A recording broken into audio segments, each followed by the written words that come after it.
Ces dernières années, l'État de Côte d'Ivoire et ses partenaires ont consenti de gros efforts en matière de santé, notamment en ce qui concerne la lutte contre le paludisme. Le nombre de décès dus au paludisme a chuté de 3222 cas en 2017 à 1316 cas en 2020, soit un taux de mortalité en baisse de plus de 50% en seulement 3 ans. Malgré cette excellente performance, la maladie représente toujours le tiers des motifs de consultation dans les hôpitaux. Les spécialistes de la santé estiment, à juste titre, qu'il faut ouvrir d'autres fronts. D'autres volets de la prévention nécessiteraient des actions au niveau communautaire, essentiellement la lutte contre l'insalubrité, l'assainissement de notre environnement de vie, de nos localités, afin que véritablement l'impact sur le paludisme soit des plus importants. Le manque d'hygiène, l'insalubrité, la végétation, les nombreuses variations climatiques et les comportements humains sont favorables à la reproduction des moustiques vecteurs du paludisme. En parcourant les agglomérations du pays, le constat est sans ambiguïté.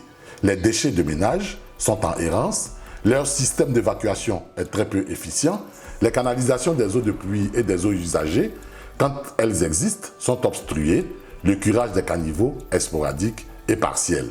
Comme solution, le ministère de la Santé va procéder à la lutte anti-larvaire dans les régions très fortement endémiques du pays. Pour plus d'efficacité, cette stratégie va s'adapter aux nouvelles technologies à travers l'utilisation des drones.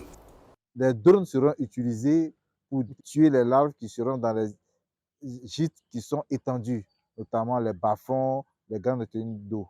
Donc ces gîtes-là seront traités à partir des drones qui, en un temps record, vont pouvoir permettre d'éliminer une grande population de larves. Ainsi, on aura aussi des moustiques adultes qui seront éliminés et une réduction de la population des moustiques.